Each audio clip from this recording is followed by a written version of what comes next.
Hi, Lee here, and welcome back to my channel, How the Internet Saved My Life. In today's video, we are going to talk about how I was able to literally go around the world. It's true, I did. I have proof. See, I told you.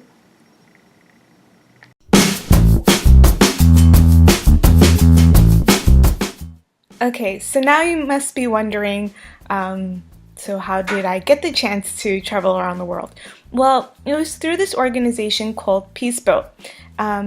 Peace Boat, according to their website, is a Japanese-based international, non-governmental, and non-profit organization that works to promote peace, human rights, equal and sustainable development, and respect for the environment. Peace Boat seeks to create awareness and action based on affecting positive social and political change in the world. We pursue this through the organization of global educational programs, responsible travel, cooperative projects, and advocacy activities. These activities are carried out on a partnership basis with other civil society organizations and communities in Japan, Northeast Asia, and around the world. Peace Boat carries out its main activities through a chartered passenger ship that travels the world on peace voyages. The ship creates a neutral mobile space and enables peace to engage across borders in dialogue and mutual cooperation at sea and in the ports we visit. Okay, to put it simply, Peace Boat is a nonprofit that charters the ship to help promote peace. And so, in order to promote peace, they need the help of a lot of volunteers. So I volunteered as part of the KSB team. The KSB team consists of two groups of volunteers. One set of volunteers are the translators, so they mostly do Japanese to English, English to Japanese, but they also have volunteers who translate Japanese to Spanish or Japanese to French or any combination of Japanese. I think these days they have Korean as well and Chinese, but I'm not sure. So that's the first set of people. So if you have wonderful language abilities, that would be something to look into. The other set of volunteers were English language teachers, and that's what I was. I was part of the global English teaching team, and I taught English to Japanese speaking passengers on the ship. The goal is for the Japanese speaking passengers on the ship to be able to communicate with people who speak many different languages as their first language. So English is a lingua franca, just a way for these people to communicate, because in a lot of these places they may not have, a lot of the people there may not have learned to speak Japanese, but they probably have learned some English. The goal is for the Japanese speaking passengers on the ship to be able to communicate with people who speak many different languages as their first language. So English is a lingua franca, just a way for these people to communicate, because in a lot of these places they may not have, a lot of the people there may not have learned to speak Japanese, but they probably have learned some English. There are a couple of requirements for people who apply for the position of English teacher, well, also Spanish teacher, because in addition to teaching English teachers, they also have Spanish teachers. But if you want to teach Spanish, you also have to have a certain level of English so that you can communicate within the group efficiently. Alright, the requirements. You have to have at least a minimum of 18 months of full-time English or Spanish language teaching experience by the application deadline, proven ability to independently design curriculum and original lesson plans, experience working with both independently and as part of a team. You will be doing a lot of prep with your team members, so that's very important to be able to get along with other people. Yeah, on my voyage we had 10 English teachers and 9 English teachers, 1 Spanish language teacher, and most of us, with the exception of the 3 of us from the United States, everyone else was from a different country, so you have to be respectful of people's cultures, and just people in general have different personalities, so that's very important to work as a team in a productive and healthy way. The ability to be flexible, a good communicator, and have a volunteer spirit. I told you, volunteer spirit, work well with others, do more than what you expected you were going to do. Be okay with it. Be in sound physical and mental health, capable of working long days and for long periods at sea. My experience on Semester at Sea really helped me with that. Semesters at Sea is an undergrad program where you study on board the ship and then you get to visit the places that you learned about. And so there will be times where there will be long stretches where you will be on the boat, and so you have to be prepared for what that means. Have access to consistent and reliable internet access for the months leading up to the voyage. They're going to send you a lot of forms that you have to study before you go, and a high level of English listening and speaking ability, as program administration is conducted entirely in English. So that's for people who are interested in being Spanish language teachers on board. Some things that they desire that is not required but will look really nice on your resume if you can include these things.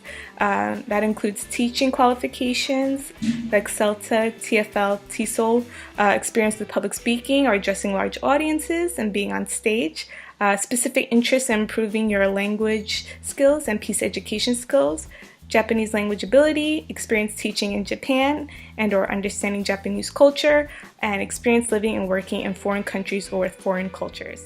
If you meet the requirements, you can apply using their application form on their website. The application process is also kind of lengthy. I worked so hard on it. It was my little baby, but I was able to get into the program after my first try, so I was really proud of myself. The application process includes a form where you fill out your basic information. You have to submit a resume, a cover letter, 3 different lesson plans, and it states what kind of lessons they're looking for, a list of self-organized events. So as I said, you're going to be a teacher on board the ship, but as a volunteer, they try to get the most out of people that are there. So they ask for you to come up with your own sort of events where you get to teach people about things beyond English, things that you know about. So I've seen presentations on protest music. I've seen people do presentations on yoga or, a hobby that they have that they're really good at. In addition to that, if you are in Japan, they'll ask you to come in for an interpersonal interview, and they'll ask you to conduct a demo lesson in front of them with the students that they have. And if you are an international applicant like I was, you will submit a self-introduction video and a demo lesson video. And if they like you, you'll have a Skype interview, and then after that, you'll find out if you made it. The travel itineraries for every voyage are a little different. They seem to rotate about 3 or 4 times throughout the year. And so I made a video of the highlights from my trip when I went for the 90th voyage. So please have a look at that and please enjoy.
enjoyed this video, please leave a like or subscribe to my channel and leave a comment in the comment section below letting me know if you're interested in joining Peace Boat or if you have joined Peace Boat. Let us know all about it. Alright, see you next time. Ciao for now.